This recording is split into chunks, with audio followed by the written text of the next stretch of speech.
everyone. It's such a wonderful pleasure to meet all of you at this in this platform from the comfort of our homes, and less worry about the traffic woes.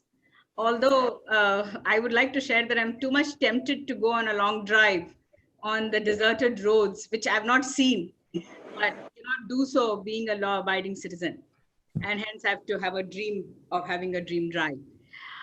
Before I begin the introduction of the webinar, I would like to specifically mention that this is designed and specifically designed for today being the Labor Law Day. And since we are talking about the labor related issues or work issues, I would like to dedicate this webinar to all the COVID front warriors, which include all the medical industry workforce, police personnel, and workforce who are part of the essential services industry. And I want to express my heartfelt gratitude as they have been working hard and risking their lives while we are safe at home. So all my gratitude to them. Let me begin with introducing myself, and then I would introduce the speakers. I am Jayashree Swaminathan from Uncomplicate, and this is in our technology partners being Practice League. We are in the legal compliance and contract management solution providers.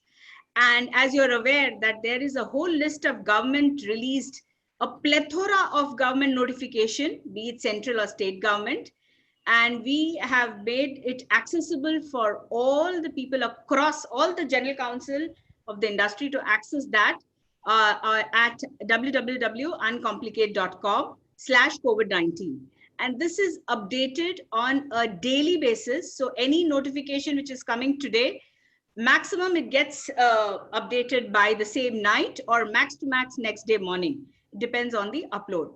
So that I would like anybody who wants to access those are available on the website. Now here, this is basically this whole webinar is on the positive side of COVID-19, not as a disease, but as for us as industry people. The two positives which I look at it, which I would say in the manner that we are spending quality time, which some of you would agree, disagree or agree with our family. And second, we have the luxury to work from our bedroom without worrying about the traffic, which I mentioned earlier. Today, we have an experienced panel of speakers who would be sharing their experience and best practices defined and implemented in their specific industry. And also in the panel, we have an experienced lawyer who would give us the legal angle and solutions which he's been sharing with many clients. Let me start with the introduction. Bhamini Vishwanath, a well-established legal professional and company secretary for nearly 3 decades with a diversified experience in telecom, IT, supply chain solutions. He is currently the Global Group Counsel at TVS Supply Chain Solution. And as you're aware, TV Supply Chain is an established player in global supply chain solution. And her primary responsibility is to develop and ensure the right legal strategy for the TVS growth objective. She'll be able to throw some light, since she has a global role, she'll be able to throw a lot of light globally how other countries are tackling the COVID-19 pandemic and related to the workforce. Next, let me introduce you to Mr. Panduranga. He is a legal professional and general counsel for Swiggy, the food aggregator. We need not a well-known aggregator, and most of us would have used the service of Swiggy. He's experienced, he has an experience of around 16 years and both in-house counsel and practicing counsel. His experience has been mostly in telecom and e-commerce companies. And his primary responsibility is to manage the entire legal and compliance strategy and streamline policies for the legal strategy policies of Swiggy. That's his, we have a, and he is a part of essential services also. Of course, even Bhamini has a lot of essential services to take care. So we'll discuss some that. Then the third person on the panel would be Mr. Dhanraj Mulki. He's a corporate lawyer and a company secretary, and presently with Mahindra Holidays and Resort, another well-known names in the vacation ownership business. and they manage many exotic locations, which you and many of us would have experienced during our holidays. He has more than 2.5 decades of experience and has varied industries in varied industries like hospitality, tourism, steel, and banking. The lawyer here, Mr. Gaurav Sahai, a partner with HSA Advocates, which is a well-established law firm. They mainly advise domestic and international corporates. Gaurav specifically has a vast experience in assisting clients across IT, ITES, distribution and supply chain management solutions, e-commerce. These are some of the areas. Of course, he has a lot of experience in varied industries, sharing some of them, which is relevant here. He will be sharing some exceptional insights related to labor laws and how corporates are overcoming the COVID-19 pandemic challenges and solutions. And he's been the busiest person from the day the lockdown has been announced. And I know he's been working very hard. Sometimes, I get messages from him at 3 o'clock in the morning. I said, oh my God, don't you sleep? So, he's been the most, busy person, clients. And let me start. Before I start, just some housekeeping rules. We have already received few questions, which we'll get them addressed during the when the speakers speak. And any further questions, the attendees can type them on the chat box, and also mention to whom the question is directed. Also, when the question answer session gets open, attendees may raise the hand icon, which is there on your screen, to ask question. Depending on the paucity of time, will be certainly addressed. Let's begin with a very interesting question, which I'll put to Mr. Panduranga. So, Mr. Panduranga, your industry is labor-intensive industry and heavily outsourced. How is it your industry is working on headcount, keeping the social distancing aspect, which is important, and maintaining the minimum required productivity level? The reason I'm asking you this question, that today morning I read an article on, I think on Economic Times, which said that Maruti recorded 0 sales in April. So that was like, oh my God, there's nothing. So therefore, that's the reason I'm asking you this question. Yes, please go ahead. See, I mean, our services are essential services, and we can't be compared to a manufacturing, industry or a factory. With that parlance, I would say has this business of Swiggy or any food aggregation business has human resource intensive.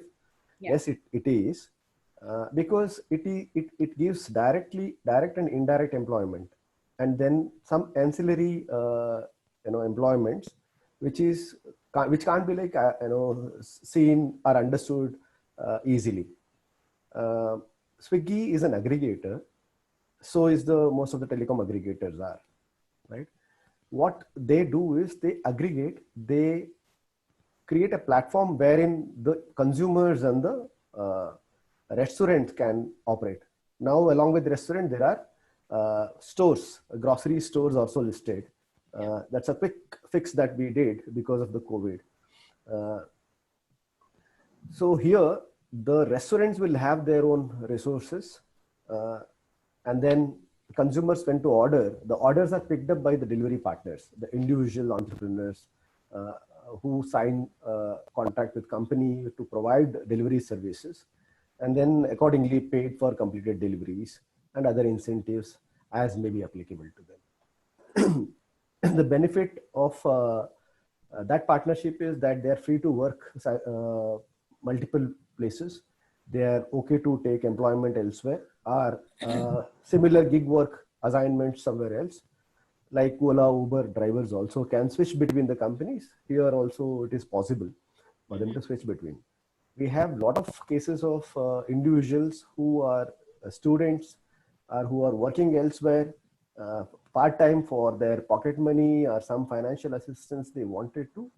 They pick up this stopgap arrangement as a role. I mean, not a serious profession per se. Would pick it up and then do it. Now, that way, I would not say that it is a formal employment generation, but definitely an employment generation where financial earnings of an individual is taken care. So now someone who wants to earn addition to what he is already earning with an employment can also pick up this kind of a delivery services job. Whereas the restaurant case, they might also have most of the employees employed with them. And I'm sure many audience, if someone is from the restaurant sector, hospitality sector, they know the churning is high. The people would not stay a stick. They don't, really follow or maybe very stringent because most of them are migrant workers. With this situation, otherwise also I have friends with some restaurant hoteliers who are now facing a problem. Even if the restaurants are allowed to be open and operate, these migrant people have already gone back to their native. Correct. Right.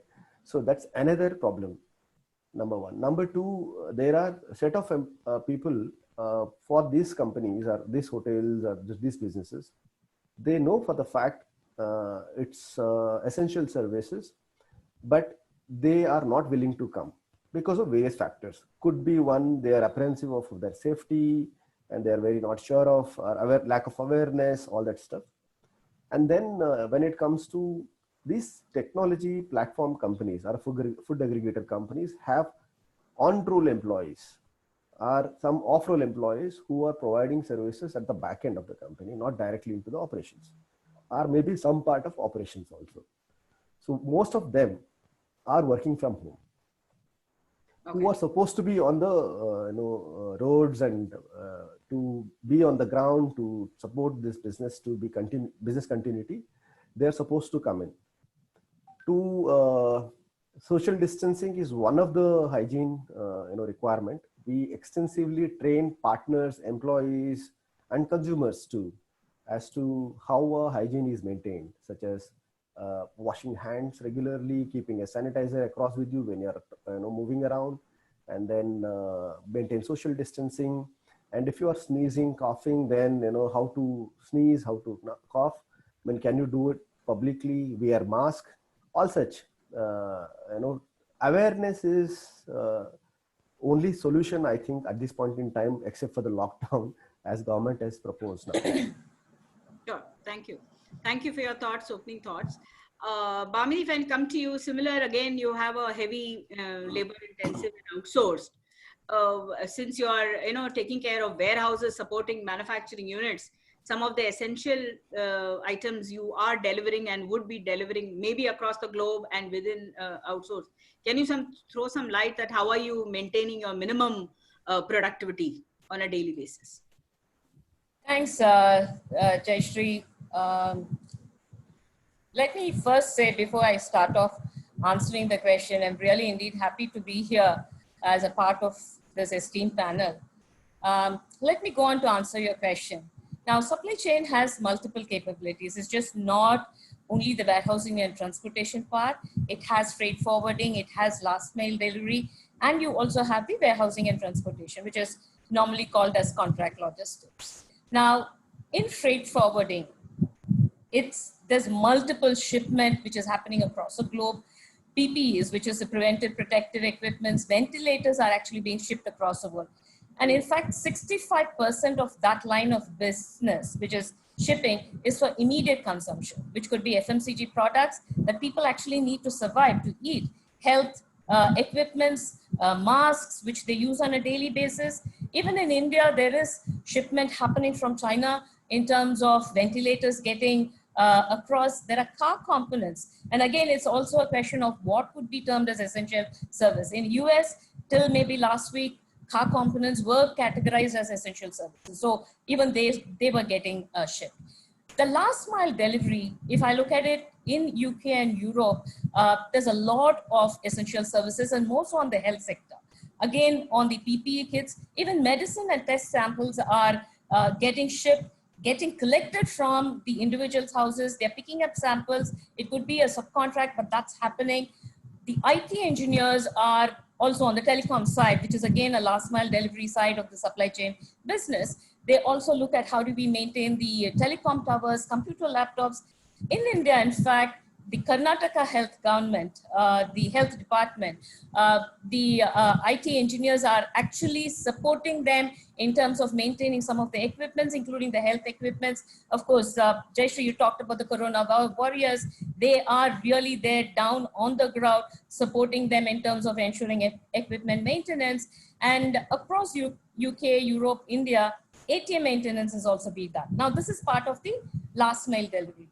Now, if I look at the warehousing and transportation, this is where you have the maximum in terms of your FMCG, the food items, the health items, your transportation happens in your biscuit, other essential commodities.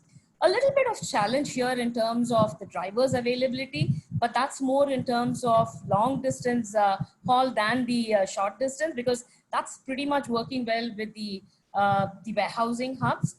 In fact, in UK, the essential services, again, the Ministry of Defense is a department that is getting supported. The utilities like railways, electricity, etc., is getting supported.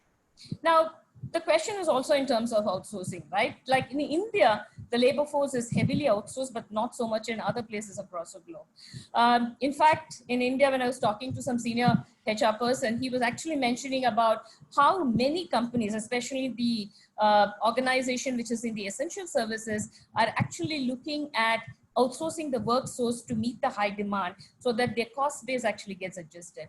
And in fact, they're seeing an upward movement of the revenue.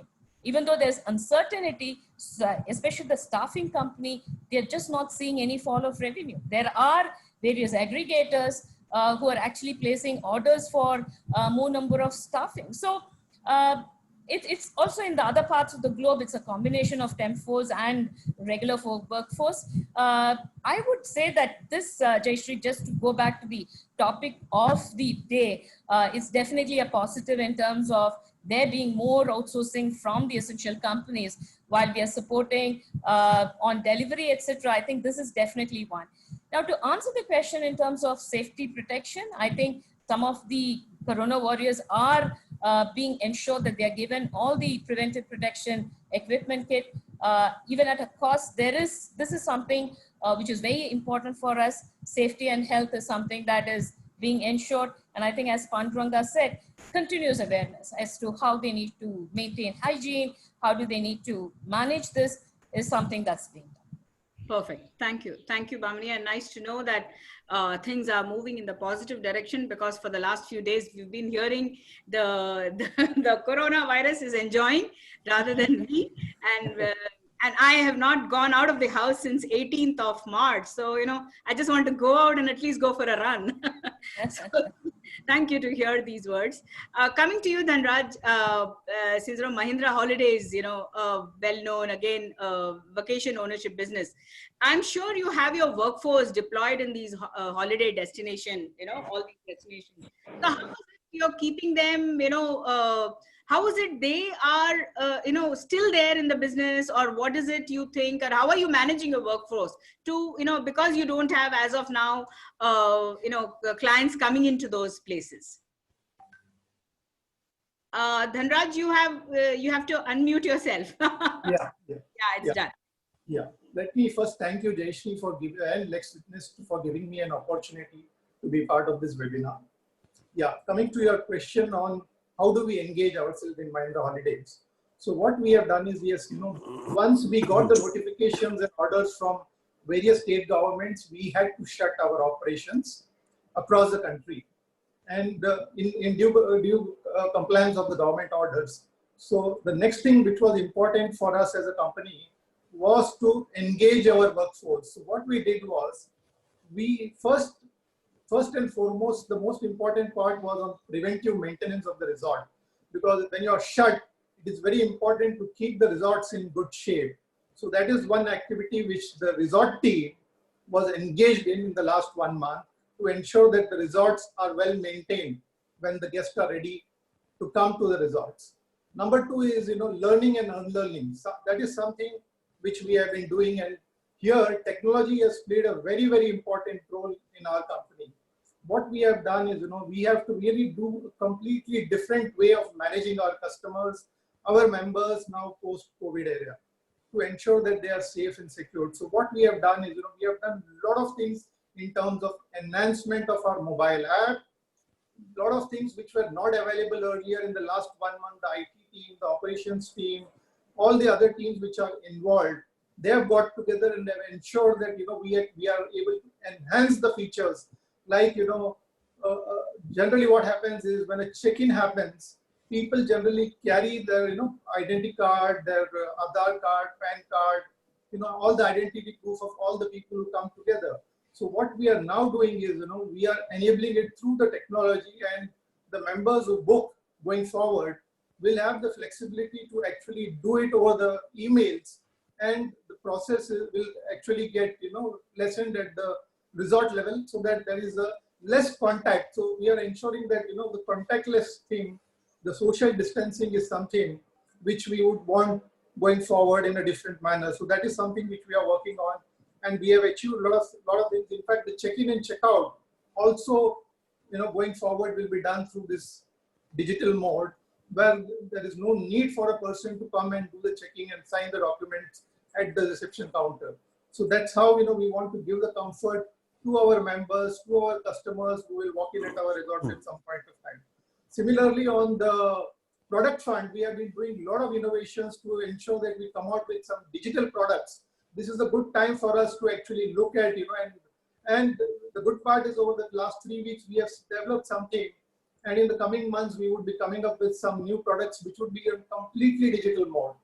And in those products, even the member did not sign any document. I mean, they don't have to give any physical documents to us. Everything they can do sitting at their home, and we can get the documents by email or whatever technology mode. So that is something where, you know, we are going to change the way we are doing our business.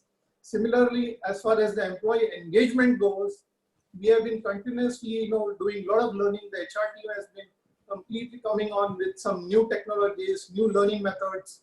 L&D or our team is very, very active in the last 1 month, and they're, you know, coming out with a lot of, you know, initiatives to ensure that there is some further learnings, enhancement of learning, upgradation of skills throughout the setup. It's not confined to the operations. It goes to each and every function. Like, for example, legal also. We have never used technology, you know, so much what we have used in the last 1 month. And I think that same applies to an HR function, to a sales function. So that is something which we add. In addition to that, the marketing team has been engaged with the members. You know, we have had 1 or 2 quiz shows, you know, quiz about Mahindra Holiday products.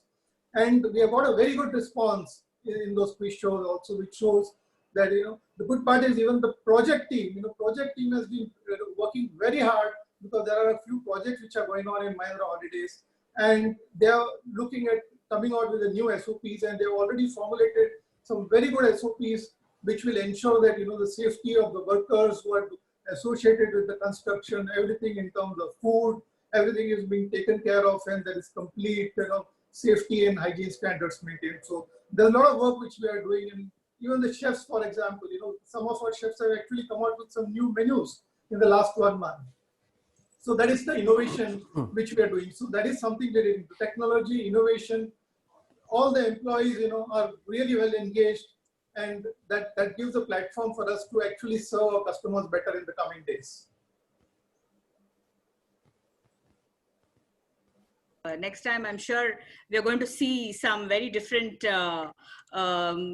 type of resorts at Mahindra Holidays. That's nice. Thank you so much, Dhanraj, for sharing your thoughts. Now, let me come to Gaurav, the legal expert. Gaurav, I am not going to ask you now on the 29th notification of 29th of Ministry of Home Affairs. We'll you know, give some, and then I'll come to the 29th, because there have already been a lot of questions related to it, which has already come by various participants. Before that, I would like to go to you by asking you, since you are the labor law expert and you've been a busy lawyer, and thank you so much for taking out time to come here. Given all the listening to Bhamini, Dhanraj, and Panduranga, what is your advice to our to maintain social distance and maintain productivity level without breaching the service level agreements? What is it you have been advising the clients? Thanks, Jayashree. Without taking much time to exchange salutations, 3 very important points were being were touched upon by Panduranga, Dhanraj, and Bhamini. Were with respect to social distancing, with respect to maintaining hygiene in the facilities, as well as training the employees. So the mandate for this has already been provided by the standing order of 15th of April 2020. So I would just like to put it before the panel and the attendees. I just share the screen.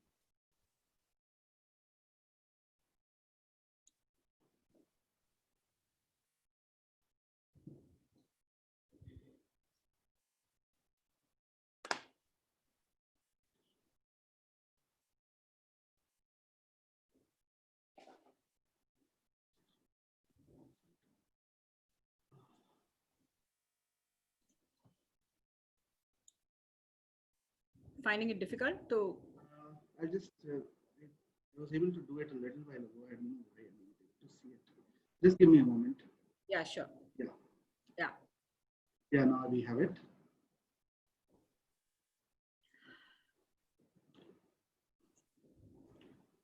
So basically going to the order dated 15th of April 2020, I'll quickly take you to the relevant clauses of the Not order. come up, Gaurav.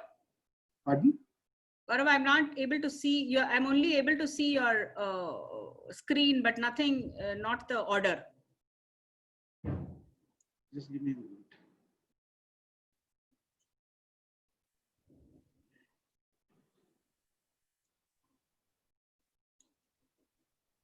Is it better? Yeah. Yeah, now, yes. Yes, now I'm able to see. Yeah, so basically, Screen into a presentation mode, if that is okay. is it better? Is it visible? Yeah, now it is best. Yeah. Yeah, so the provisions how the workspace and the manufacturing establishment has to maintain itself during the post-lockdown stage, or even during the lockdown stage, when certain industries have been allowed to function, are well enumerated in the order. So when approached by the client, so the protocols have already been provided. Just to enumerate some of them, the workplace has to have adequate arrangements for temperature screening. Workplaces have to have a gap of 1 hour between the shifts, staggering the lunch breaks. Persons above 65 years of age and persons with comorbidities and parents, children below age of 5 may be encouraged to work from home. Similarly, for the manufacturing establishment, frequent cleaning of common surfaces and mandatory hand washing similarly overlap. So these mandates are already there. Similarly, for standard operating SOPs for social distancing for office, workplace, factories and establishment has already been provided. Now, the only question that arises between us at this time, with a lot of clients coming to us asking that one is the economic viability of the same, and also with lesser workforce, how to mandate and optimize the workforce so that the service level agreements and the penalties are not imposed. So here, I'll say that this is the perfect time for most of our clients and the people in the industry to actually manage their contracts, because the way they manage the contracts today will determine their tomorrow as well. So it is very important for the clients to revisit, renegotiate also at times with respect to contractual terms, which are the key accessing factors of enterprises. Understand the company's entitlement towards obligations, fulfillments, and also with respect to cash flows. That these are very important basic highlights that we have been advising the clients, and the clients also have been responding quite positively towards it. Similarly, with respect to the delivery commitments, the warehousing plans, so having all these mandates and protocols already there, the clients need to just revisit their contractual obligations and readjust and optimize their workforce to maintain a proper delivery and not to have penalties being imposed upon them. Okay, that's very brief and very. And also, there's a good news that has, I'll say a positive development that has come with respect to the judgment that was delivered by the High Court of Bombay, Aurangabad bench, which has helped a lot of our clients with respect to, with some of the labor force or employees not reporting to work or deliberately not reporting. So here there's a penal clause which has been allowed by the High Court, wherein the employer can actually deduct they have the liberty to deduct their wages in absence, even if all the standard protocols have been maintained. Yeah, I think we'll just come to the wages cutting in the next, after a couple of. I just wanted to touch upon Gaurav, or I would like to ask Panduranga about this. That you do have labor units, right, Mr. Panduranga? I'm sure you have. No, we don't. You don't have. Okay, so I'll then ask Bhamini. Bhamini, you deal with labor unions, right? Yes. Correct. So how is it, what do you feel now? Because as you are aware of, almost all the labor union across the country have written to the central and state government, respective state government, to pay full salaries to workmen. Whereas these industrials are facing severe crash crunch. What would be the role of the leaders and how would you deal with them? Because you deal with maximum labor unions, and of course, Dhanraj also does not deal with labor unions. Therefore, I'm directing this question to you. And then I'll come to, Gaurav on this. See, but Jayshree, I think trade unions definitely have a role to play. I mean, obviously, they've already taken the initiative of writing to the government. Obviously, they're going to say no retrenchment, no layoff. But I think good trade unions will definitely understand ground realities. And we believe that voluntarily, they would come forward. What is interesting is there is a All India webinar, which I understand is planned for tomorrow, where all the major trade unions, I think about 20 unions, are actually going to be participating, where they're really going to be discussing about what should be the way forward. They're very conscious of it, is what is my understanding. They're looking to work in collaboration with it. It's not going to be easy, but I definitely see, at least the inputs that I'm receiving from my team, is that there is definitely a positivity around this, that people, at least from the trade union, they are conscious and they will, at least it looks like they will definitely participate. So to answer your question, they definitely have a role to play. And at least what I'm hearing is that there is positive movement towards that. Wow, that's something which, I have not been hearing about the trade unions, that therefore I thought. Gaurav, coming back to you, because the other, they do not have trade unions. What would your advice be to the General Council of the industry to tackle the labor union, and how would you advise them on the labor union? I completely second to what Bhamini said.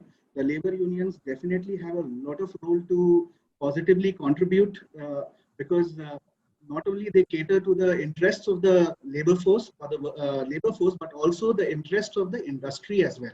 So the approach has to be with a lot of fairness, openness, and respect, mutual respect for the employers as well.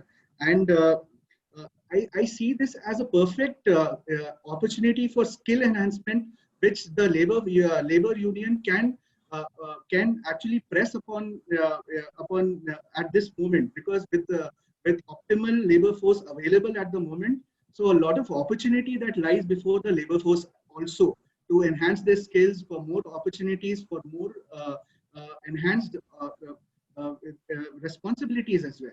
So I'll say that instead of seeing each other as a warring tribe, whether we see the evolution of how the machinery, then automation was seen, I'll say rather, these instances were optimally used to enhance skill and betterment of the workplace.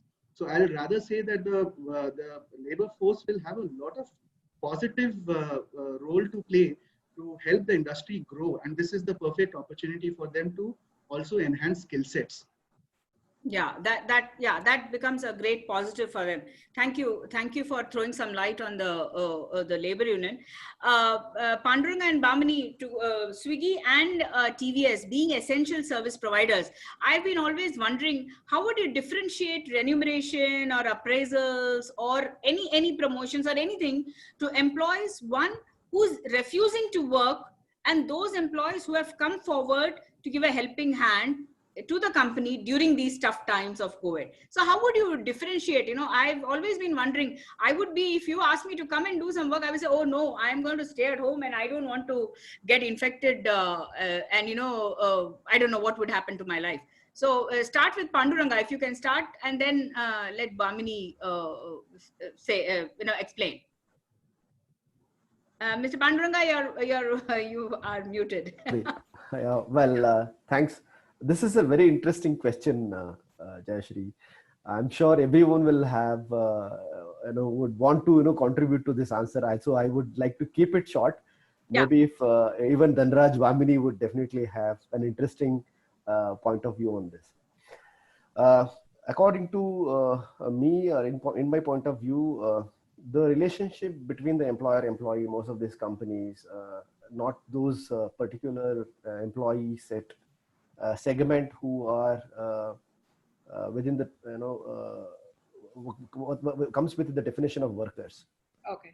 The relationship is governed by a contract, which is an employment agreement with the company and the employee. And there is in no legislation talks about performance based termination. If an employee is not performing, then you can terminate. Right? There is no such provisions available under law. True. Right? And then most importantly, it's a commercial contract between the employer and employee, and have a termination right for both. And nobody has ever thought of this COVID pandemic situation.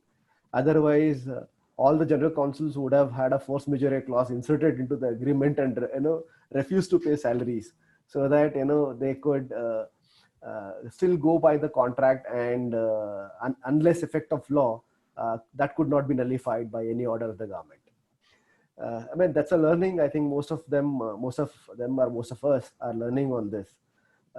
This is my take. Whereas how to reduce, I think it has to be mutual between the employer and the employee.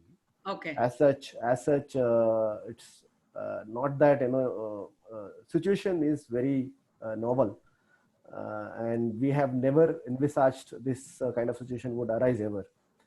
And we can't be like putting employer under distress because employee should be paid because there is an MHA order.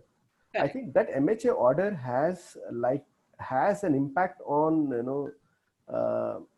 Yeah, Panduranga, we'll just give me a way. Let me finish and then we'll come, because that. No, I will just I'm not getting into the subject, but I am telling you it has deprived the employers right. Yeah. In terms of there are many employers who wanted to take care of their employees, but by this order it looks like it is mandated on them. Employee thinks it's no longer employers niceliness, right? Right, so right. That's a piece, because they all think it is right. Correct. Yeah, I mean that's a perception I'm talking about. Perfect. Bamini, your thoughts? Yeah, so let me take it this way, Jayashree. When it comes to refusing to work, I mean, the question was what's going to be the kind of appraisal, etc. I would say that generally the position is that the government directions, whatever is the directions of the government, that's what will be adhered to. If it's going to be part of essential services and they don't come, then whatever the government directions are pertaining to that, that will be adhered to. Now, Panduranga briefly touched upon this in the first question in terms of who is actually not coming. I think it's more of the migrant workers. It could be somebody from rural areas who are saying, don't go to the metros, be it Chennai, be it Bombay, because the situation is bad there. And what was interesting is, I understand that it's impacting the women and migrant workers more because the families, many of them are in maybe at the age of about 20, 30s, because of which the family is saying, no, they can't go. So which means that they are not not because they're unwilling to come. It could be because of family pressure, etc. They are not coming into work. But the general belief is obviously this is going to be temporary. Once I think there is confidence that this is something that we will have to look forward as the norm in the future with social distancing, safety protection, maybe people will be back. In fact, in UK also, it's not that they're refusing to come, but there is this option of furloughing there, where the government is subsidizing companies by giving money, which is about 80% of their salary. So people, instead of preferring to go for work and maybe get health benefits, are actually preferring to get the furlough benefits and hence requesting the company if they can be actually furloughed. So that's some of the situation which we are seeing in the global scenarios. Now, for me, more than how are we going to look at it? How are we going to ensure protection for those people who are coming and supporting us at this point of time? I think especially the truck drivers, people who are going on a long haul or even on a short haul, protective, of course, PPE is given. There are also food kits given to them. And of course, insurance, some of them are just unorganized casual labor, but then insurance is ensured. Just because they are corona warriors, they are supporting, insurance is ensured, health insurance is taken. So there is enough support being done, and absolute gratitude for the fact that they are helping at this time of need. Okay. That's a nice picture. Just to take one part of it apart from this, before I take the order from the government, I just want to take another important technology which has played a crucial role, and which is a big positive technology advancement. Dhanraj, you were mentioning before that technology played a crucial part for your business requirements. If you want to elaborate what kind of practices, and then we'll catch Gaurav to get on to the notification. Your mic is again, Yeah. So let me come to technology part, how it has actually changed the way we do business. In Mahindra Holidays, what we generally do is, there is a traditional way of, selling our membership, where our sales guys would approach a prospect, he will speak to him, then, there will be a meeting. Yeah, so the meeting would be lined up. It could be in a hotel, it could be in an office, it could be in some conference room. So where a presentation would be made to a complete sales pitch would be done to a prospect, a possible customer. But now what we are doing is, we are doing complete change of, how we will do this. In fact, actually, we looking back, it looks like, it's going to help us more, because now the sales guy can, sitting at office, connect a prospective customer at his home, and also he can bring along all the family members together to give a presentation. So it would become more easier for us to convince, because when the entire family is around and when they see the pitch, the entire pitch of how the resorts look like, what are the facilities being provided in the resorts, the complete detailed presentation which we made, it would become more interesting for the entire family. And I think, not only that, from our perspective, our sales cost will definitely reduce because of this technology. And I think we will be in a better position to sell our products to new customers as we go forward. That's one bit which is coming out. The second bit which we are doing, which is more for the government, is, during this COVID period, our chairman has been very, very passionate about it, that, we should, as a company, as a group, contribute to the government, in some manner. So during this COVID period, whatever sales we do, a 25-year-old product, if we do a sale during this COVID period, we are going to contribute 20,000 to the PM Care Fund. Then similarly for our Bliss 10-year product, we would be contributing about 10,000 rupees to the PM Care Fund. And for our third product, which is GoJust product, which we are planning to contribute about 5,000 rupees, and that will come from the company, from Club Mahindra. That's what we propose to do, and help the government also, because we should also be in the business of nation building. And as a group, Mahindra Group, Tata Group, they have been really doing something, in terms of nation building. So that's something which we are doing as part of the initiative. Then we are also doing certain cross-functional teams, where we are collaborating with various teams to come out with some new initiatives, new innovations on products. So that is something which we are looking at. And the So last, you're looking at all the positive sides. yeah, there are a lot of positives coming out, and one very, very important from a safety perspective for a customer is something which we are working on very, very closely in the last 2 weeks. There's a lot of effort which has gone up, where post-COVID situation, when a customer comes to our resorts, so we will have to ensure that we'll be doing a mapping of the touch points of the customer. So ensure that you mentioned this earlier. I think you mentioned this earlier. Yeah, that is great. Yeah. So just to thank you so much for sharing those kind of things and the contribution to the PM Cares. Before I go to Gaurav, hello. Yeah. Before I go to Gaurav, I just wanted to share, since we are on the technology platform, just 1 minute, what, how Uncomplicate and Practice League, we've been, successfully helped most of our clients to remain 100% compliant, even during the COVID-19. Since the technology platform is cloud-based, and any notification, like I mentioned, which you access from the website, those are pushed into the client, and they can see it on the dashboard, the complete compliances which they need to do, and certainly and also can put up all the policy and the process change which can be disseminated into their HR handbooks and communicated to the employee. And similarly, we have clients who have templatized their contracts of vendors and stakeholders, and they are able to quickly relate to various clauses for renegotiation or updating them and related to COVID-19. So therefore the technology played a very, very big role for us to help all our clients, and especially the compliances and the contract with the platform which we have, the Practice League platform, which has helped our clients to a large extent. So that is what I just wanted to share my bit.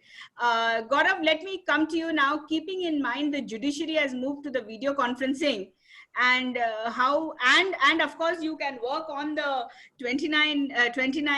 I would also take, because there are a lot of questions come, so let me move on to that.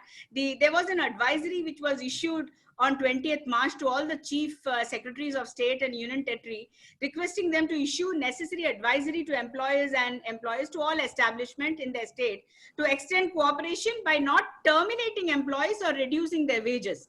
And suddenly then on 29th March, Ministry of Home Affairs issues a government order invoking its power under the Disaster Management Act, stating that all employees, whether in factories or shops or any form of commercial establishment, will have to pay wages to the workforce, and on the due date what is mentioned, and cannot have any reduction or deferment because of the COVID-19. So if you being a lawyer, if you can throw some light, or you want to share something to the participants. Yeah, definitely. Yes, 20th a notification came as an advisory, and 29th was a shocker with standing orders on the subject matters. Essentially because we must see that the way the notification came, the notification was addressed to the state governments. They were not addressed to the employers. Essentially because the employment is a subject matter in the concurrent list. So the advisory and the order from the central government came to the state government, and it was incumbent upon the state government to ensure the orders are being effectively being effectuated. Now you see certain issues that definitely came forward with respect to the advisory was with respect to employment, with respect to salary deduction, whether with respect to mandatory leaves. So I'll just quickly take glide through each and every subject. For example, if with respect to some questions were posed on us from our clients, whether only salaries are to be paid to essential to workmen who are in the essential sector or not. So I must say that it is equally effective on every employee, workman or laborer. It cannot be deducted, it cannot be deferred, and it cannot be delayed. So and if a company does that, it does it at its own risk and cost. There is a catch on the 15th order, on the 15th of April, when the instructions also, further instructions came. So the order clearly says during the lockdown. The effective words are during the lockdown. So it is incumbent upon the companies not to have any kind of salary deduction or exits specifically related to lockdown during the period of that lockdown. Post lockdown, what the orders will be, how to effectuate is a different story. But during lockdown, it is definitely not advisable to, and if a company does that, it has to do it under proper checks and balances. For example, we were posed with a very interesting query whether, and it's a new financial year where most of the companies are coming up with their appraisals and salary revisions and bonuses and other things. So, and especially being placed right in between the lockdown period. So there was a lot of queries from the clients coming, whether they can, whether certain non-performers can be asked to leave the company. Okay. So our advice was, if it is well documented, if you can make it visible that the particular employee has not been performing, has been or maybe during the lockdown period has been absent from work or not reporting, or if there's a insubordination, then on those grounds you'll have to build a case for that. Okay. Okay. That's one part. So termination of an employee has to be well documented if it is during the lockdown period, because a company need not be put in the corner and on an onerous position that you cannot even you cannot terminate a non-performing asset. Okay. Now, with respect to before all the companies start their operations, if the lockdown is not extended further, so there's a clear advisory that the companies need to update their SOPs, standard operating procedures, in which regular measures are to be taken as per the standing orders. This definitely will be a cost to the company, but then this actually, it is mandatory. Is mandated on the company when the work starts in the office, to an extent that even when the shift changes, there has to be an essential gap of 1 hour before the new shift starts, and in that 1 hour period, you have to sanitize the office completely. Okay. Meetings cannot be the face-to-face meeting has to be avoided. More than 10 people cannot attend a meeting. Even the lunch breaks have to be staggered. So a lot of compliances also have been pushed into. Now, with respect to there were other queries with respect to insurance also. Because there was one more question on insurance. Correct. Yeah. So basically, there was the order clearly says that all the companies must obtain a comprehensive insurance for its employees. Now, the confusion arose was, what about employees falling in the ESI category? Are they also mandated under this particular order? As per the ESIs, the employees who are already covered in the ESI, the insurance is already provided for them.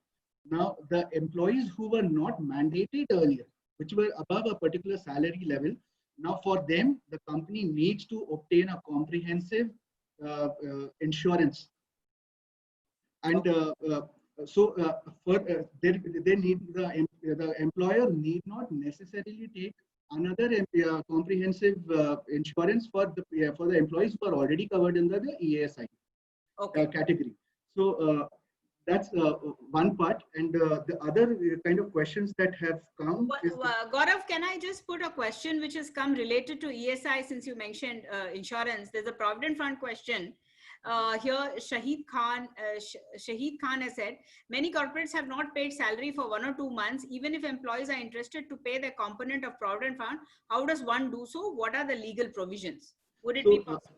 So Although once before, Gaurav, just before any of, just to tell the attendees, in case you are not getting any answer or somebody doesn't have the answer ready, please send your question to the email ID connect@uncomplicate.com, and we will see to it that we answer by the weekend. We would send it to you by the weekend. Yes, Gaurav, continue. So the statutory obligations of a company is not diminished.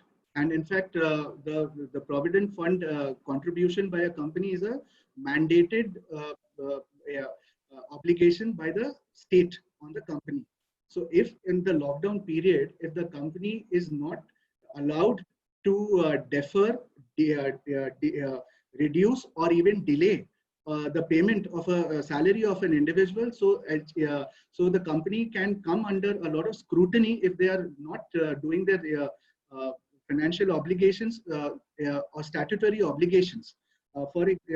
For example, there was also a query that can the company utilize the PF contribution of the employee to pay the salary of the company because of the financial crunch. The answer is a strict no. You cannot do that. Okay. So we should expect a lot of litigation or a lot of administrative action against some companies who have not been in compliance with the standing orders of the government. Okay, great. Bhamini, there is a question related to supply chain, so I would like to put it in the light. This is there's no name on the attendee. In the light of the declaration of force majeure event by over 6 ports in the jurisdiction of India, how can supply chain companies TVS deal with shipments in transit? Yes, I did see that question, Jayashree. So the situation is twofold, right? And I think one of the questions that you had asked Dhanraj in terms of technology does have a role to play here in terms of how much we can bring in transparency and visibility in terms of storage or be it in terms of transportation. So if there is a situation where a shipment is stuck and it's not essential services, there will be communication made. Of course, we'll have to look at the contractual obligation with the particular customer as to what could be the situation there.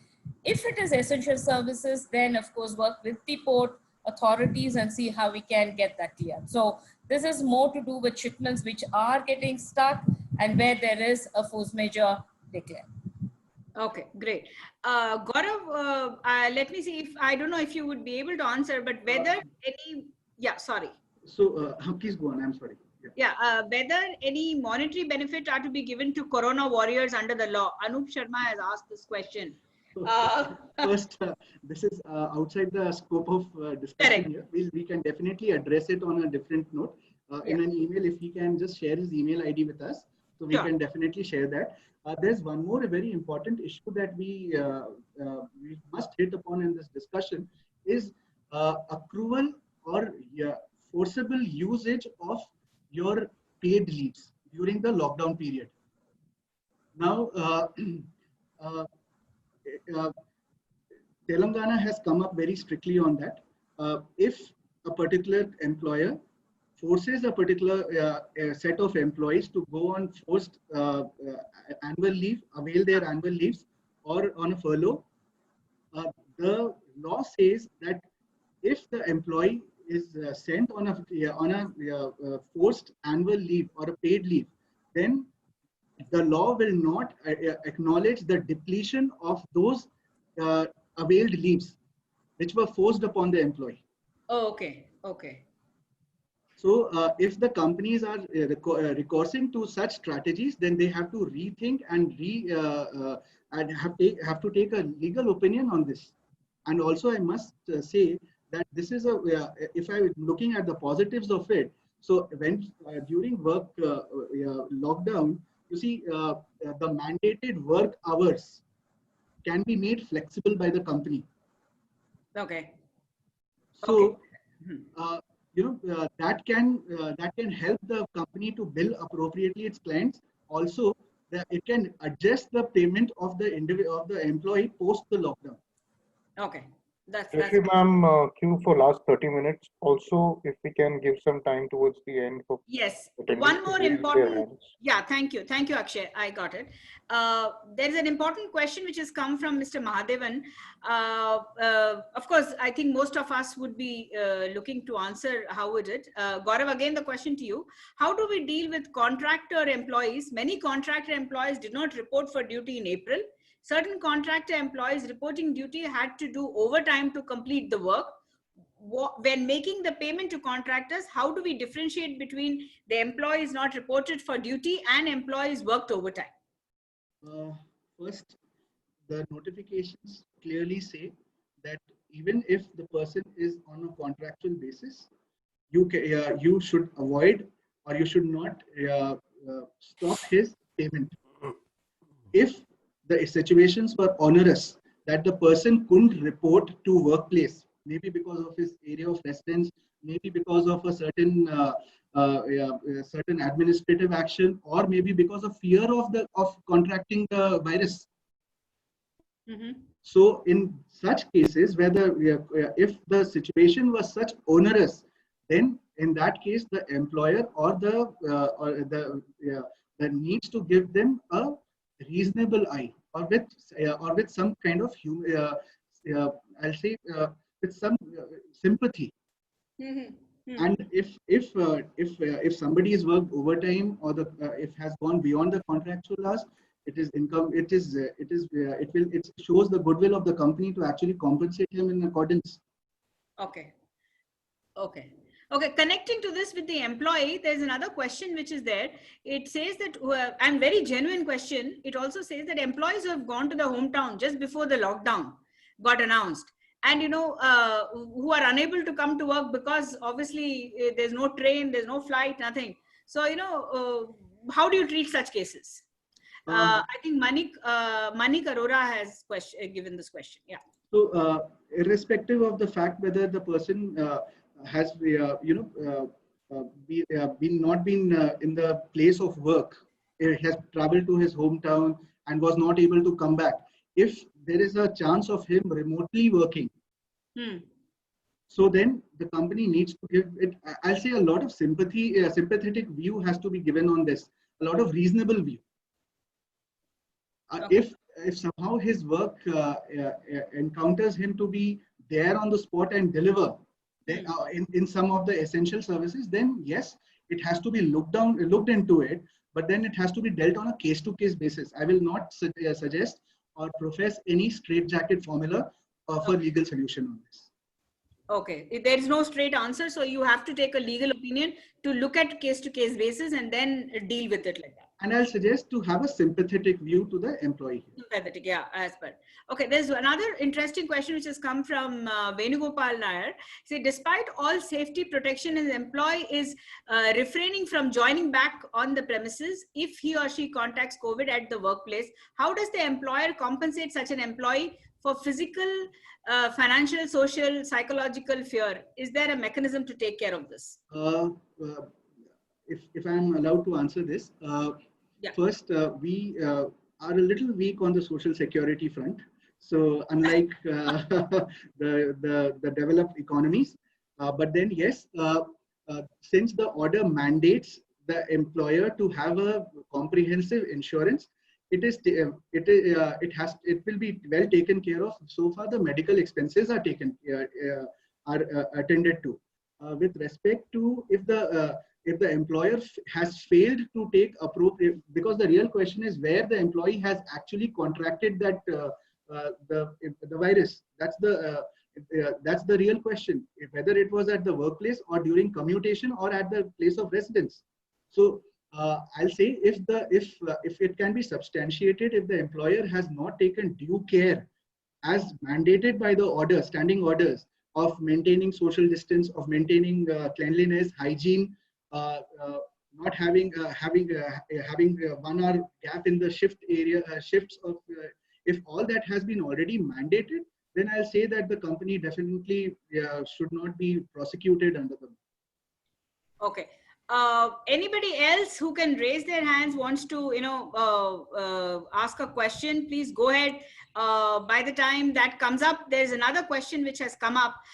By the time Gaurav, you or anybody else who would like to answer that, this which I had sent Excuse you. me, Jayashree ma'am, Mr. Madhavan, can you please say your question? I think you have an access to audio right now. Yeah. Yes, you. Mr. Madhavan, Thank I you. was asking your question. Yeah, please go ahead, Mr. Madhavan. Thank you. Thank you, Jayashree. And I think it's a very interesting, webinar we are able to hear on a holiday. So I just want to add to what Gaurav said. In Karnataka, they have issued an order.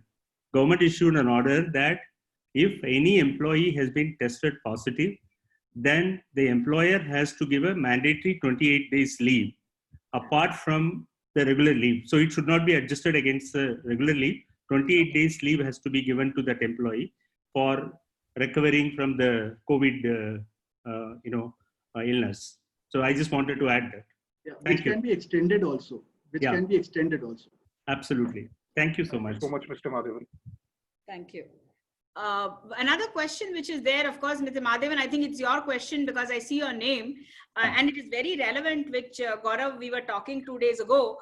How to deal with employees worked in retail shops located in malls with respect to salaries, which I think I have 3 of my clients who are retail clients and all 3 have asked the same question. And remember, we were discussing just 2-3 days ago. The order is clear, whether contractual or whether regular employee. You cannot deduct, defer the salary during the period of the lockdown. Okay, you cannot. Post-lockdown, companies can rework depending on the standing orders that time. But the orders at this moment are very clear that during lockdown period, you cannot defer or delay or keep back the salary of the person. Okay. Okay, one more, any of you all could take, of course, this is addressed to specifically Gaurav, I think. Mr. Manik Arora. Okay. Mr. Okay, Manik I'm sorry. Arora, Yeah, we take please the ask question. your question. Yeah, Manik. Hi, please. good afternoon, everybody. Thank you for this great initiative to educate all us employers. What I wanted to ask all of you is that if the nature of work of the employer is such that work from home cannot be possible, remote working cannot be possible. I have a real estate firm. I have construction projects and my project managers have gone to their hometowns. I cannot gain value from their work from home at all, even if my construction site starts, because I cannot call them back to my site until the borders open. In such a peculiar case, how do I continue paying them? So, Mr. Manik, the answer to this is very simple. If we just place this not in the lockdown or any value addition to this, if we just place this as a normal situation where there is some difficulty in the society and there is a imposition of 144, where writing or for any other reason because of which the employee has not been able to report for work. Maybe if it is at an elongated period, there is no value addition, there is no sale happening, there is no business coming along, then still as an employer, you are responsible towards your employees because they have to run their home. That's the social, us being a socialistic state also, so you'll have to take this with a lot of, maybe a pinch of salt maybe, but then with a sympathetic thing, because even though during the lockdown, the real estate market hasn't moved much, but even then before that it was a little on the slumber side. So I believe that keeping in constraints the issues and the situation, you'll have to give I'll yet reiterate to have a sympathetic viewpoint on that. Thank you, Gaurav. Thank you, Mr. Arora. Thank you. Mr. Saurabh Sharma, would you like to ask your question? Mr. Saurabh Sharma, would you like to ask your question? Hello. Yes, good evening, everybody. Yeah. Evening. Hi, sir. I have a very particular question. Actually, I'm already working as a senior manager legal for a firm, a manufacturing unit. And I have a question with respect to the offer and acceptance. My question is, can an future employer revoke an offer already accepted by employee and resign from the present job? It is already complete under the Contract Act, Section 456. Gaurav, can you repeat? Offer and acceptance has been done through more. Another way. Am I audible, ma'am? Yeah, yes, yeah, Saurabh, I you think are. Gaurav understood. Gaurav, can you repeat? Yeah, so Saurabh, I must say it's a very difficult instance at this moment, wherein even the Dean of IIT Delhi had to go public on a social platform, asking the recruiters not to cancel the recruitment of the new engineers. Okay, so you mean that the employer do have the option to revoke the offer? Yeah, I'll say that the larger corporations with more social understanding and a lot of responsibility, they have not done that, because one of my ex clients have actually joined at a very senior level in Amazon, and he's presently in Bangalore, and he's supposed to take office in Chennai. So his entire joining has been online, and responsible companies are not doing it. But then, as you correctly said, offer and acceptance. So it is on a case-to-case basis. I must say, you put me on a tricky situation. I'll have to review this a little more in depth, maybe to see the documentation, what kind of offer it was, whether an appointment letter has been issued, an employment agreement has been executed or not. So a lot of factors will have to be taken into account. Mr. Panduranga, Thanks a lot, sir. Yeah, thank you. Mr. Panduranga, I would like to, there's a question which has come from Sarabjit. Are companies looking at investing legal process technology to sync with business side applications? So you are the cloud guy, and, I've heard a lot about your cloud kitchens. So, what is it? Are companies looking to invest in legal process technologies? Companies definitely are looking to invest on the legal process technologies. I mean, I think that is the way forward too. You can't be, continue to work or have processes those were 10, 20 years old. And with the evolving technology solutioning that is available, including that of AI-based solutioning, things are much faster. Now, I'll just give an anecdote of how a consumer behavior is changing and how the technology is changing that. There was a time when I were to order online and wait for 14 to 15 days. And I were to receive my product on 15th day. And if I were to receive all good, if otherwise I'll have to rush to the post office, make sure and provide my ID proof and all that, and then collect the item. And I was very happy with that, because that product, otherwise I would have not got it in the city, or maybe I have to look for the product elsewhere and I'm not sure where is it available. It solved a lot of problem for me in searching for that product. So I was willing for waiting. But later, gradually, the time of 14 days was not, when this became norm, people wanted more. So it brought down to like a week, 3 days, and the same day delivery. And hyperlocal deliveries today, the deliveries are made within an hour. Swiggy deliveries are made within 1 hour time. So do you think a customer will wait, or do you think the business would wait for legal to come back after 24 hours to respond what they wanted to do? This is not going to work. Yeah. We need to increase our speed. The only way is the technological solution. Yes, now I think there is going to be a lot of money which is going to be put into technology. One question here which has come, which is besides the technology, Bhamini, I think this could be a good question for you. Astha Arora is a person who has asked. She says, are furloughs and unpaid leaves illegal, since you only touched upon utilizing annual paid leave? Would you like to take it, Bhamini? Sorry, I would like to see which question is this? Who's asked this question? Astha I'm Arora. trying to see that question. Are furloughs and unpaid leaves illegal, since you only touched upon utilizing annual paid leaves? See, furlough in India, I think, is something that there's a lot of discussion and debates around it. Yeah. But this is something I'm seeing as an aspect which is getting addressed in many other parts of the globe. Furlough is a very common feature in UK, and I think that's what I touched upon, where people are in fact preferring to be furloughed, especially in UK. In India, I think that's still a question that we have to see how it's addressed. Okay, so there's So one. Jashi, I would just like to add what to Bhamini correctly put it. So Yeah. you see, the accrual of annual leaves or paid leave is completely the prerogative of the employee. Yeah. So the employee cannot be forced to go into a leave. Yes, No.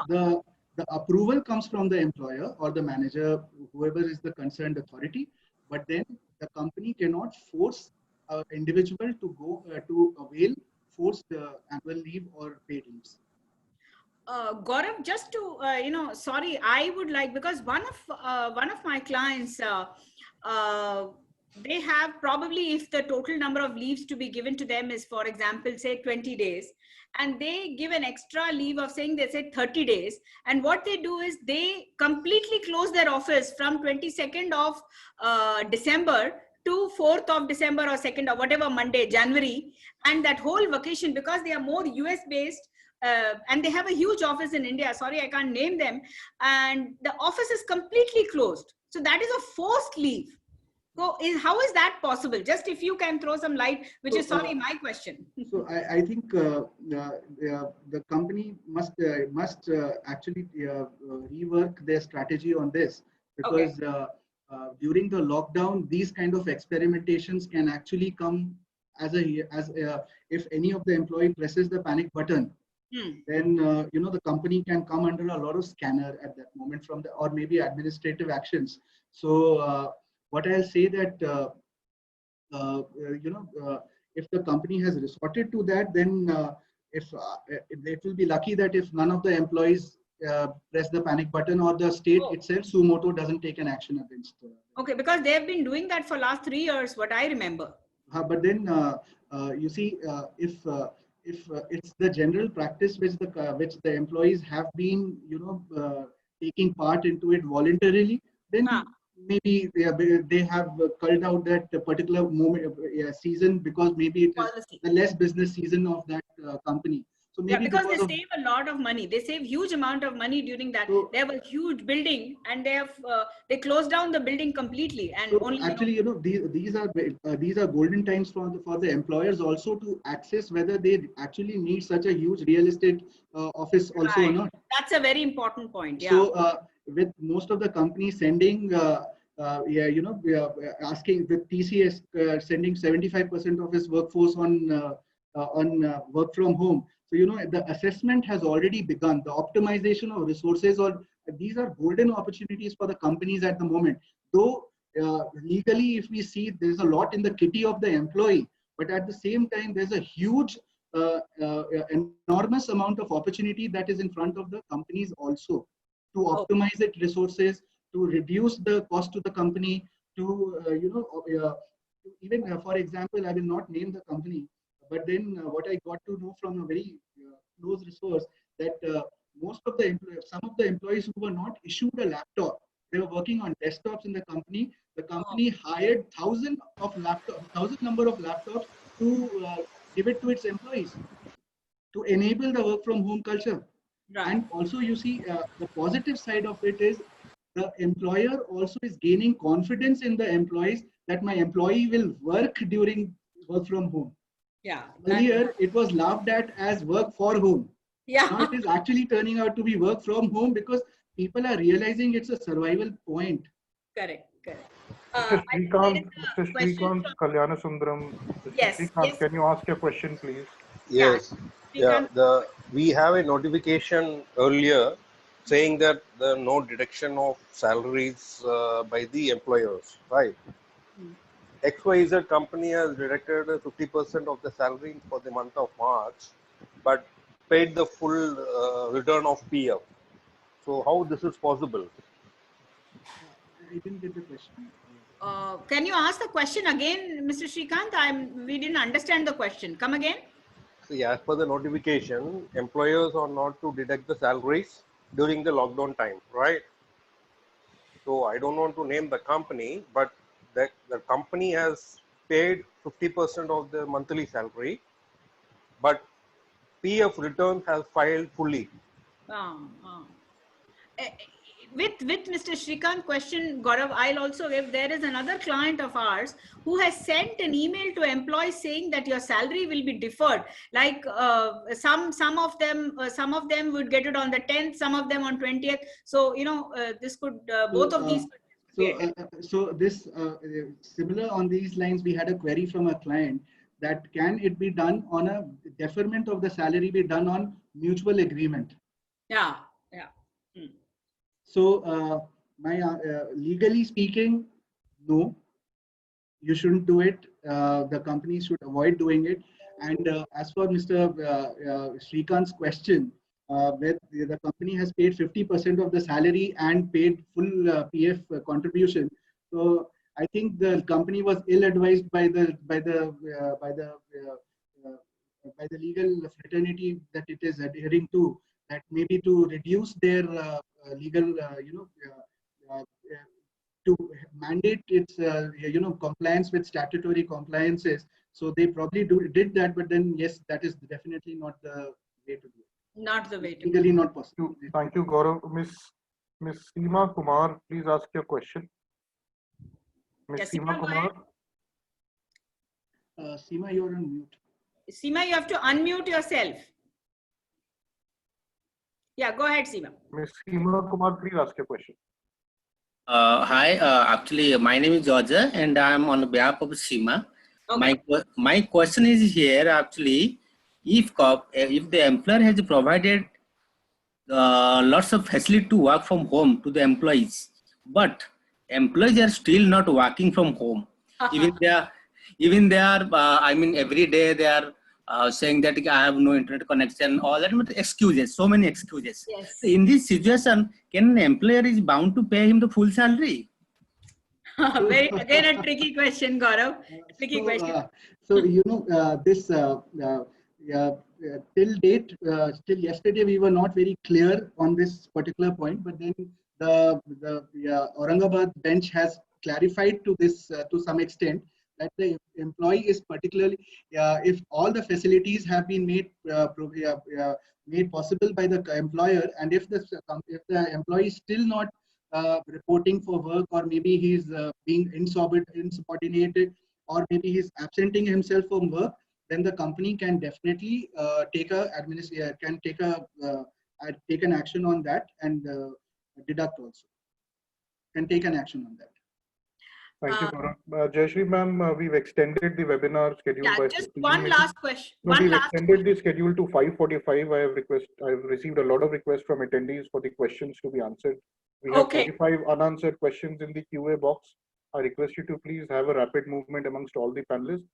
The webinar is now until 5:45 p.m. Thank you so much. Okay, thank you, Akshay.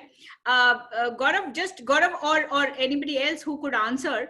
I'm just if a voluntary retirement scheme is in place, can employees opt for it during lockdown and be relieved during lockdown?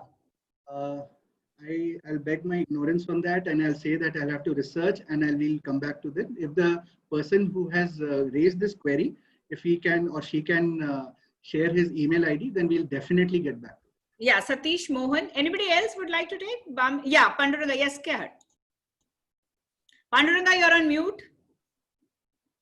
If someone want to utilize or like opt for a voluntary retirement, he can fairly do so, irrespective of whether there is a COVID or not. But he should be mindful, or she should be mindful that it is company's decision to whether to accept or not. Right. So that will have to be dependent on various factors. There is no obligation on the company to accept to it. Correct. Yes. Yeah, I would just add that if the company has not made any disclosure, then if the VRS is still on, then the employee can definitely go ahead and exercise that option. But if they have closed the option, then there is something which needs to be looked at. Okay. Yeah, so the company needs to document it well, that it is not forcing its employees to avail the VRS. That's definitely. Okay. There's a very interesting question. Of course, I don't know how do we answer it, but still, let me. How to strike a balance between company's interest and employees' interest? That's. I think we've already addressed that. You know, Yeah. these are the times of maximum utilization of potentials at this moment. And as I would hate to mention, Darwin here, but it's definitely not the strongest or the dominant species, but the most adapting species will survive. So the striking balance will be between the employer as well as the employee. So the employer who utilizes this instance to to trouble its employees, to have unnecessary cuts, or maybe or maybe employees who are not responding properly to the needs of the profession, then I think it is equally prejudiced to both of them. So, but then these are times when it's not a revolution; it's an evolution of workplace. Yeah, yeah. And it's the most adapting species will actually survive. Right, that is there. As you answered the question, maybe Panduranga, anybody could answer, saying that the future, wherever I've got a job, they revoke the offer already accepted, and the person has resigned from the present job. So under the provision of Contract Act, any you have answered the IIT person. We've just answered that, addressed yeah, that. I mean, that is very subject to each specific case, and the offer letter and the conditions of such offer has to be evaluated for a proper answer to that question. Right. I don't think there is there is no straight jacket answer. If and unless there is an offer made, acceptance is made, then the party have to oblige its obligations, and the other party will have a specific right to enforce specific performance on the other party. Right. But subject to, we need to have a look at the documents. I'm sure it is legal luminaries like Gaurav Sahai. If a person, a questionnaire could reach out to Gaurav separately, maybe Gaurav could help them. Just to highlight what Panduranga said, there were a few companies much before the lockdown period, but they were issuing offer letter, but they were not issuing joining date. Okay. That's a tricky question on that. Yeah. So so this has to be, as Panduranga correctly said, we'll have to look into the offer letter and whether employment agreement or appointment letter was issued and signed or not. So these issues are whether it was just an offer letter, it was executed as accepted. Yeah. But there's a lot of documentation needs to be verified before. But they might also have, these companies might also have novel thinking general counsels, right? Right. Okay. One other question. Does the standard absconding clause remain intact under the COVID? Anybody would like to answer this? Please come back again. Does the standard absconding clause remains intact under COVID? So I must tell you that what we've done for our clients and what we've been advising, it's the perfect time to revisit the HR manual, HR policy, the employee handbook, so and IT policies, because there is a substantial from the way of working from what it was pre-lockdown days and post-lockdown days, and it's a learning stage for every employer. So if such an instance is there, so we have to prepare itself before the lockdown is completely taken up, or maybe exited in phased manner. So the clients, it is very important. The companies must revisit the employee handbook, the HR manuals, and other similar documentations to ascertain this. Yeah, so go ahead. I would like to add here. Assuming there is this is an essential service, employees provided all the benefits. Otherwise, in a general scenario where all the companies are operating fully and employee is still not reporting to work. In case of current situation, essential services, the employer has provided all the benefit, transportation, conveyance, benefit, or a safety measure were taken care, employee is still not turning up. Now the question is, disciplinary action has to be as per the legal requirement, and an opportunity should be provided. And and calling someone absconding is not straightforward, and it has to be subject to an equity or an opportunity being provided. I mean, following the natural justice, then it makes real sense.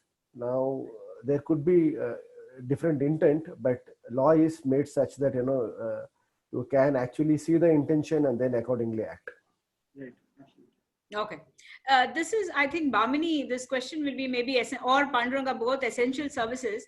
From Anup Hepsor, he's saying the company started work from home for its employees, and few employees, without informing reporting manager, left for hometown, and the company, being in the manufacture of essential product, had asked his employees to report to the factory, but due to lockdown, they were unable to come. Can company take action against these employees? This is an interesting bad luck. Yeah, I think this is very specific case. And I think I'll go back to the point that Gaurav made specifically in terms of how do we look at it leniently. If there is a genuine reason, if there is genuinely a problem for the employee to come back, then yes, definitely a lenient view could be taken. But if there is already a precedent of where he is not informed the company and he is left, that's something that we will have to examine and see how we do it in a appropriate manner. Gaurav, do you have anything to add here? I think I'll just add a personal example to that, which I don't know whether I should do that or not. But then my family was here on a visit to Bangalore, and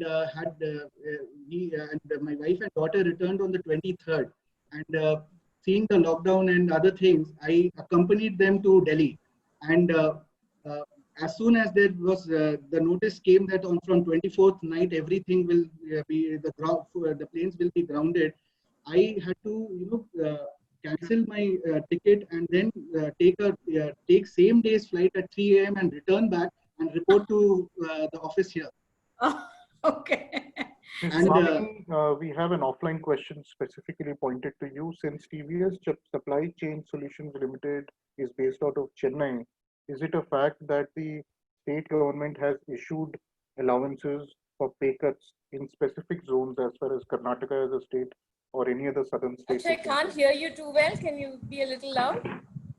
Yeah, so the question is, Ms. Bhamini, it's an offline question that has reached me. The question is, since TVS is based out of Chennai, there seems to be a confusion if the state governments have allowed any pay deductions or allowances in that regard.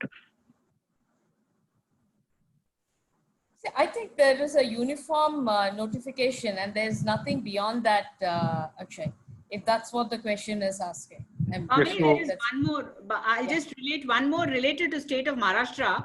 And if we are not able to answer, we can certainly send them an email. This says, is there any specific notification in the state of Maharashtra, if any employee contracted COVID-19, whether need to give any specific number of days leave in Maharashtra? I think the normal 28 days leave will apply, right? I vaguely remember seeing Panduranga, do you remember there was some MHA related notification that was in fact shared in one of our groups? Do you remember that? This is pertaining to?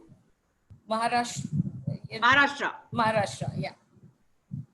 No, context? I'm sorry, I couldn't follow that question. Is there any specific notification in the state of Maharashtra, if any employee has contracted with COVID-19, whether there is any specific number of days leave in Maharashtra?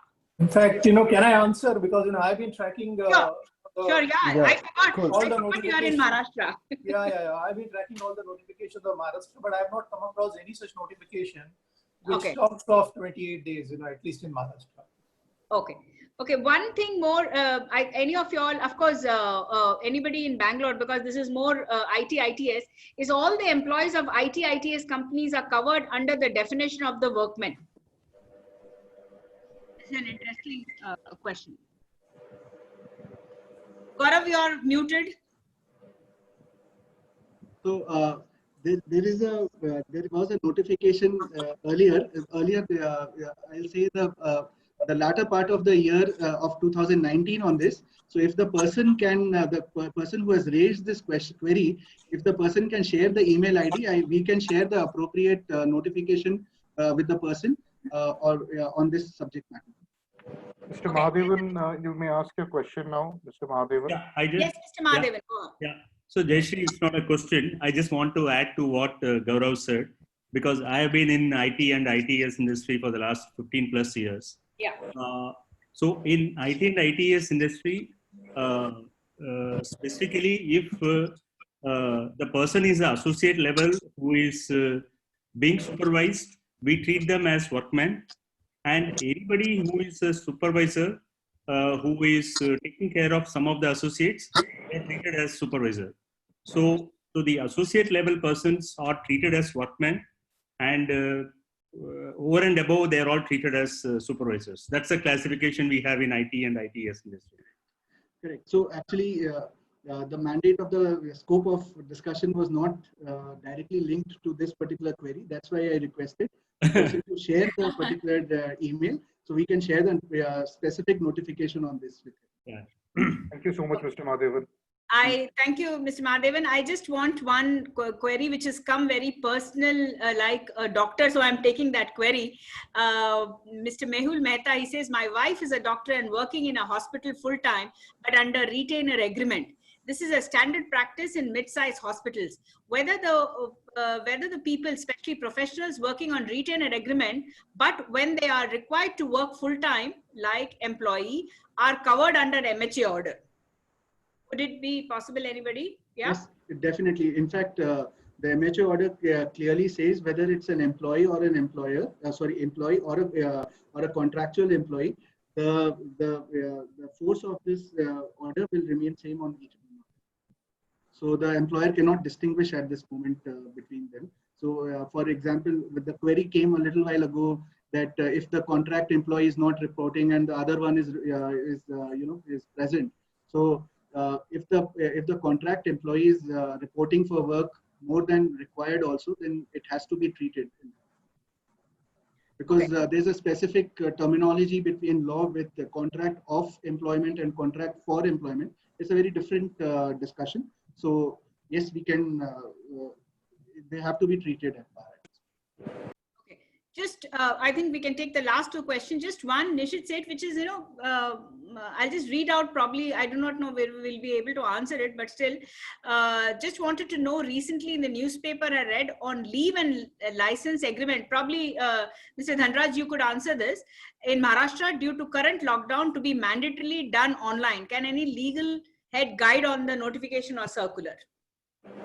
Well, this is something which I've also read, and but the problem is, practically this is becoming a challenge, because when the offices itself are not available, so how do we do it? That's a challenge, because that's what I have heard from people, that they have been trying for doing this, but somehow they have not been successful in implementing it actually. So that is the practical problem which people are facing here.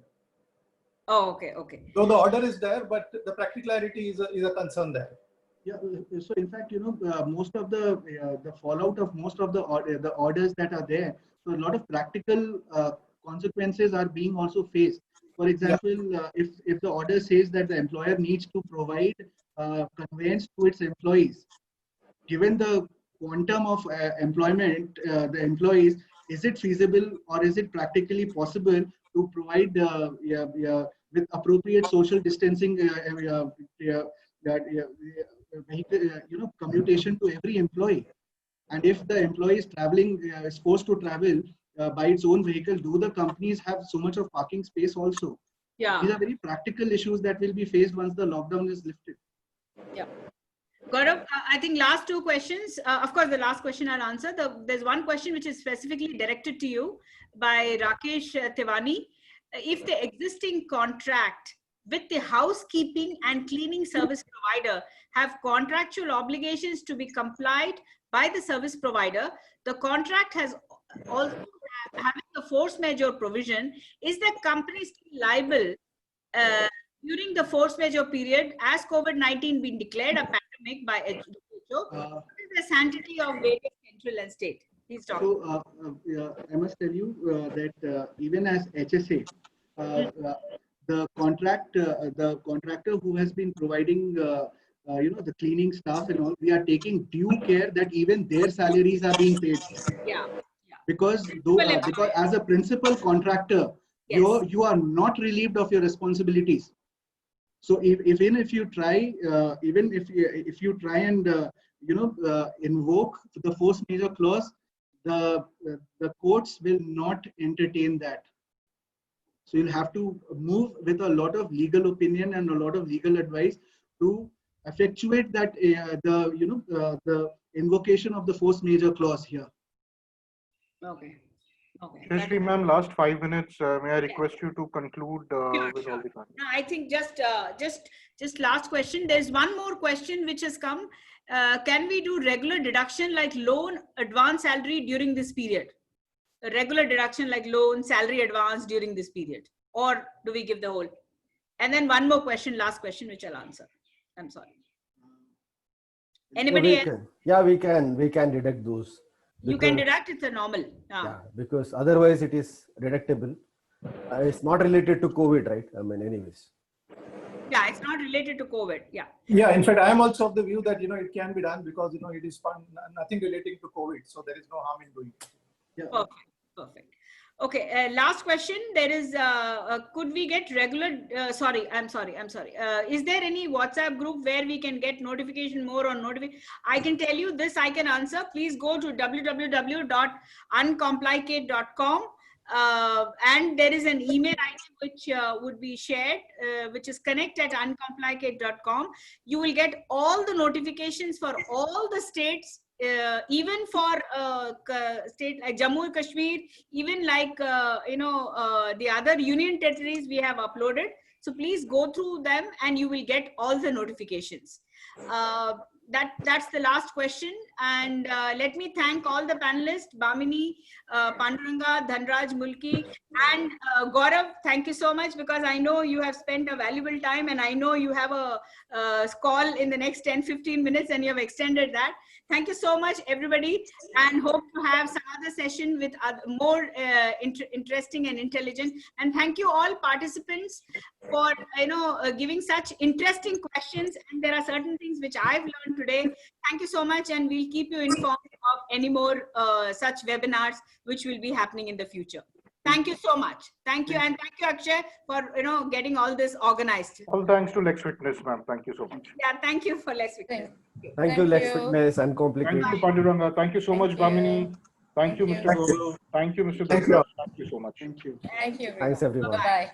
Bye-bye. Thanks, Jayashree. Thanks, Akshay. Thanks, Gaurav. Thank Bye, you. Panduranga. Bye-bye. Bye, Dhanraj.